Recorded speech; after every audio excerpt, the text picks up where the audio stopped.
I created Species Nutrition with one mission in mind: to provide bodybuilders and serious athletes with no-nonsense supplements that work. I put my name and reputation on every bottle of Species Nutrition products. If you want to be your absolute best, join the evolution.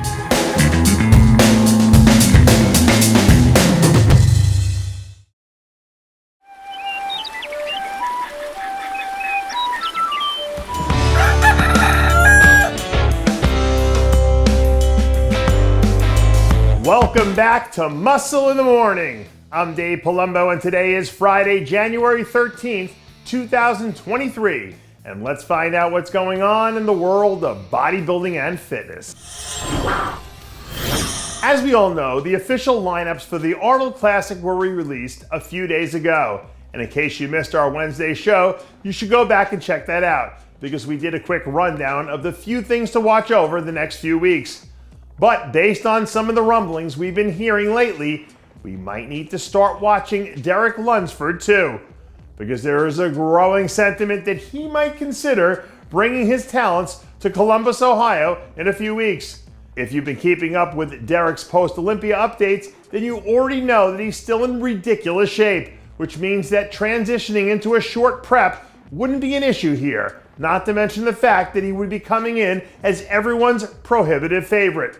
And given the fact that this is a decision he'll have to make a whole lot sooner than later because of the timeline, my guess is that we should know at some point within the next 2 weeks if we're going to see Derek Lunsford try to seal the deal on his first major title. Now, I don't know if this is on Derek's radar at the moment, but it looks like he's going to have some new company in the open this season, because former 212 Olympian Ping Young Lung announced that he was planning to follow in Derek's footsteps by making the jump to the open class.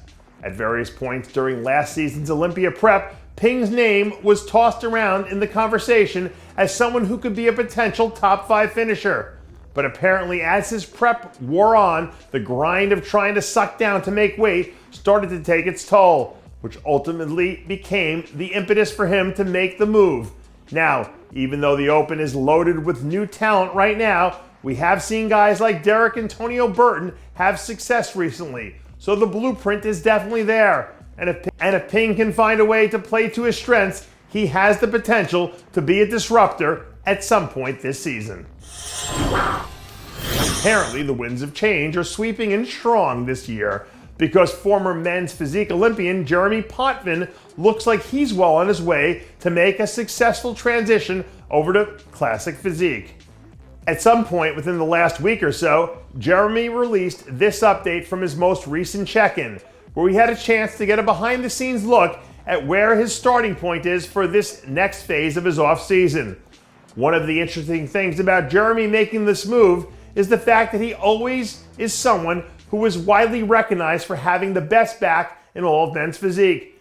And more often than not, we've seen guys try to make the jump from men's physique over to classic, and they're almost always trying to play catch up. So if he adds a few more pounds of quality size in the right areas and sharpens up a few details, it should be interesting to see how he transitions into this new element. And last but not least, our final update of the day comes to you courtesy of Fabian Rabia, who caught quite a few people by surprise earlier this week when he announced that he was coming out of retirement to compete again later on this season. Now, to be completely honest, I'm not sure if the length of time that he was away can even technically count as retirement, because he just competed last summer at the Puerto Rico Pro, and there are plenty of competitors across every division who take longer off seasons than that on a regular basis. But nevertheless, since his time on the amateur scene, Fabian's always been largely viewed as someone who has a huge upside. So now that he's back in the fold, hopefully we can take another step towards proving that to be true. Because if he can solve the conditioning riddle, there's definitely a world where he can break into the top 5 at the right contest. And that does it for yet another edition of Muscle in the Morning. I'm Dave Palumbo, reminding you to always be true to your passions, and make sure to follow us on Facebook, Twitter, and Instagram.